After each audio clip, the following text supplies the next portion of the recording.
Now अब हम सीखेंगे बच्चों नंबर्स लाइक √2, √5, √13 इस तरह के नंबर जो दो नंबर के स्क्वायर के फॉर्मेट में क्या हो जाए, ब्रेक हो जाए, ए स्क्वायर और बी स्क्वायर के फॉर्मेट में। ये क्लियर है?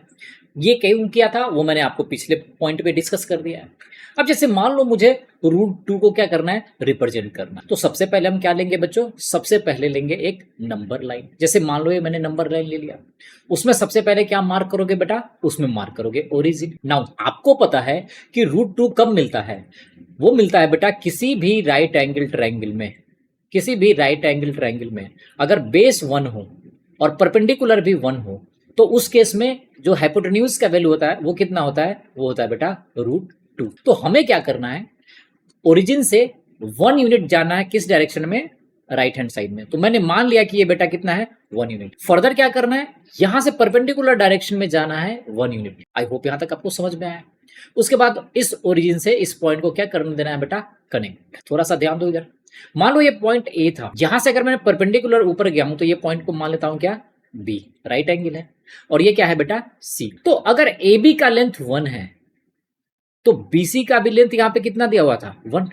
तो मैं आपसे पूछूं कि एसी का लेंथ कितना होगा, तो आप बोलोगे कि ये हो जाएगा 1 स्क्वायर एंड प्लस 1 स्क्वायर, तो यानी ये हो जाएगा बेटा सिंपली √2। अब ध्यान से देखो, आपको मैंने एक और पॉइंट बताया था किसी भी सर्कल में, किसी भी सर्कल में जो रेडियस का वैल्यू होता है वो सभी के लिए क्या होता है, इक्वल होता है। सभी डायरेक्शन में रेडियस का वैल्यू क्या होता है बेटा, इक्वल होता है।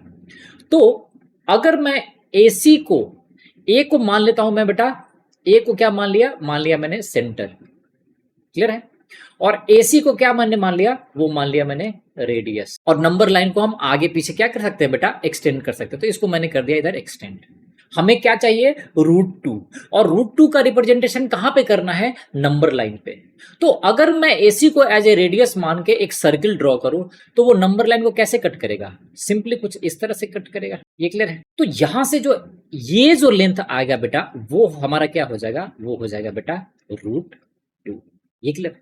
आई होप आपको ये समझ में आ गया। एक बार हम दूसरा भी एग्जांपल लें। सबसे पहले हमें क्या करना है, नंबर लाइन पे कोई भी एक ओरिजिन पॉइंट को क्रिएट करना है। वहां से कितना यूनिट जाना है डिस्टेंस, राइट हैंड साइड में 1 यूनिट। उसके बाद 1 यूनिट कहां पे जाना है, परपेंडिकुलर डायरेक्शन में ऊपर। तो बनेगा क्या, right angle triangle. Right angle triangle में अगर बेस भी 1 है, परपेंडिकुलर भी 1 है, तो हाइपोटेन्यूज का वैल्यू कितना हो जाएगा, वो हो जाएगा √2। अब हमें √2 को एज ए रेडियस मानते हुए और ए को एज ए सेंटर मानते हुए क्या ड्रॉ करना है, एक सर्किल।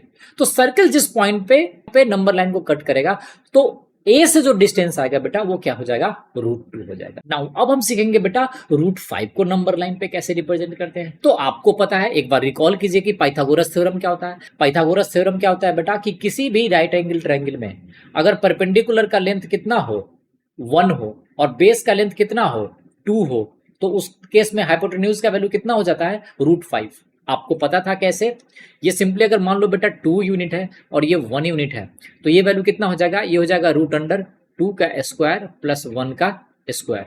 तो ये कितना मिल जाएगा बेटा, √5। तो इसी कॉन्सेप्ट का हमें क्या करना है, यहाँ पे यूज करना है। क्लियर है? तो नंबर लाइन पे सबसे पहले क्या करते हैं, नंबर लाइन पे सबसे पहले क्या ड्रॉ करते हैं बेटा, ओरिजिन। उसके बाद क्या करेंगे बेटा, यहां से 1 यूनिट मान लो हम राइट हैंड साइड में गए। ये क्लियर है?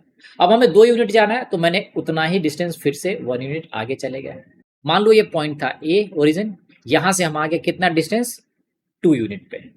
अब बी से कितना यूनिट ऊपर जाना है, परपेंडिकुलर डिस्टेंस 1 यूनिट, तो यहां से 1 यूनिट जाएंगे बेटा। तो मान लो ये बेटा यहाँ पे आ गए हो आप सी पॉइंट पे। ये क्लियर है? और ये डिस्टेंस कितना है, ये है बेटा 1। अगर मैं पॉइंट ए को इस पॉइंट से कनेक्ट कर दूं और मान लो मैं इसका नाम देता हूं बेटा सी, तो AC का लेंथ कितना होगा, AC अगर AB 2 है बेटा और BC 1 है तो AC का वैल्यू कितना हो जाएगा, ये हो जाएगा बेटा सिंपली 2 स्क्वायर प्लस 1 स्क्वायर, यानी कितना मिलेगा, ये मिलेगा √5। 2 का स्क्वायर कितना होता है 4 और 1 का स्क्वायर 1, तो ये मिल जाएगा √5। अब हम जो ऊपर किए थे वही प्रोसेस क्या करेंगे, नीचे करेंगे। सिंपली हमें क्या करना है, सिंपली AC को एज ए रेडियस मानते हुए, इसको हमने क्या मान लिया बेटा, रेडियस, और ए को क्या मानेंगे बेटा, सेंटर। तो AC को एज ए रेडियस मानते हुए हम क्या ड्रॉ करेंगे, एक ड्रॉ करेंगे सर्किल, और वो नंबर लाइन को जहां पे कट करेगा वो A से डिस्टेंस क्या हो जाएगा, √5। तो कर दो एक सर्किल ड्रॉ। तो सर्किल ड्रॉ करोगे तो कुछ इस तरह से यहाँ पे कट करेगा, ये क्लियर है। तो ये जो लेंथ होगा बेटा, यहां से मान लो ये पॉइंट है D, तो ये AD का जो लेंथ होगा वो कितना होगा बेटा, वो होगा हमारा √5, ये क्लियर है। नाउ सपोज हमें √13 को रिप्रेजेंट करना है, तो √13 कैसे दो नंबर में ब्रेक हो जाएगा बेटा, अगर सिंपली आप देखोगे तो √13 क्या है, ये कुछ भी नहीं है, ये 3 का स्क्वायर है और क्या है, ये 2 का स्क्वायर है। तो जैसे ही आपको दो नंबर के बीच में स्क्वायर मिल गया तो आपको एक हिंट मिल जाता, तो आपको क्या करना है, आपको ड्रॉ करना है एक राइट एंगल ट्रायंगल। तो मान लो कोई एक राइट एंगल ट्रायंगल है कुछ इस तरह से, जिसमें ये बेस कितना है बेटा, वो है 3 यूनिट। इस पे क्या ड्रॉ करोगे, परपेंडिकुलर, वो कितना यूनिट ड्रॉ करोगे, 2 यूनिट।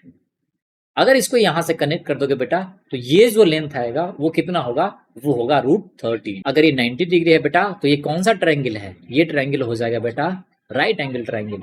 इसमें अगर ये 3 है और ये 2 है तो ये वैल्यू होता है 3 का स्क्वायर प्लस 2 का स्क्वायर यानी √13। सिंपल है। नाउ जिस तरह से आपने √5 को रिप्रेजेंट किया था, √2 को रिप्रेजेंट किया था, उसी तरह से किसको रिप्रेजेंट करोगे, √13 को। ये क्लियर है। यहां पे आप सबसे पहले क्या अज्यूम करोगे, एक ओरिजिन अज्यूम कर लोगे। तो मान लो मैंने ये मान लिया कि बेटा क्या है, ये ओरिजिन है। यहां से कितना यूनिट राइट हैंड साइड में जाओगे, यहां से हम जाएंगे बेटा, मान लो ये 3 यूनिट है राइट हैंड साइड में, तो हम यहां तक पहुंच गए, करेक्ट है। उसके बाद वर्टिकली परपेंडिकुलर डायरेक्शन में कितना यूनिट जाएंगे बेटा, यहां से जाएंगे हम 2 यूनिट। उसके बाद हम इस पॉइंट को किससे कनेक्ट कर देंगे, जहां पे 2 यूनिट खत्म हो रहा था। तो अगर मैं इन सभी पॉइंट को डिनोट कर दूं कि ये O है, ये A है और ये B है, तो मैं आपसे पूछूं कि AB अगर 2 है, AO अगर 3 है, तो BO का वैल्यू कितना हो जाएगा, ये सिंपली हो जाएगा √13। ये क्लियर है। और आगे आपको क्या करना है, आपको पता है, सिंपली क्या करना है, इसको क्या मान लेना है बेटा, सेंटर, और इसको क्या मान लेना है, OB को एज ए ये मान लेना है बेटा रेडियस। और उसके बाद क्या ड्रॉ करोगे, एक सर्कल। तो अगर मैं इस सर्कल को ड्रॉ करूं तो कुछ इस तरह से सर्कल बनेगा, तो कुछ इस तरह से ये सर्कल ड्रॉ होगा, ये क्लियर है। तो जहां पे ये सर्कल कट करेगा वो जो लेंथ आएगा ओरिजिन से, वो क्या हो जाएगा बेटा, वो हो जाएगा हमारा √13। ये क्लियर है।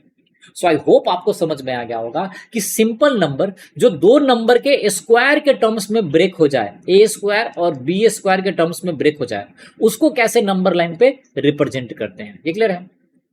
अब हम सीखेंगे ऐसा नंबर जो थोड़ा सा कॉम्प्लिकेटेड हो, जैसे मान लो लिखा हुआ है √13.7, इस तरह के नंबर को कैसे डिनोट करोगे, जैसे मान लो लिखा हुआ है √15.7। ये क्लियर है। इस तरह के नंबर को कैसे डिनोट करोगे, ये क्लियर है। तो सबसे पहले मैं बताऊंगा कि कैसे ड्रॉ करते हैं, और उसके बाद जो बच्चे इंटरेस्टेड है उस कॉन्सेप्ट को जानने के लिए, उसके लिए मैं कॉन्सेप्ट भी एक्सप्लेन करूंगा।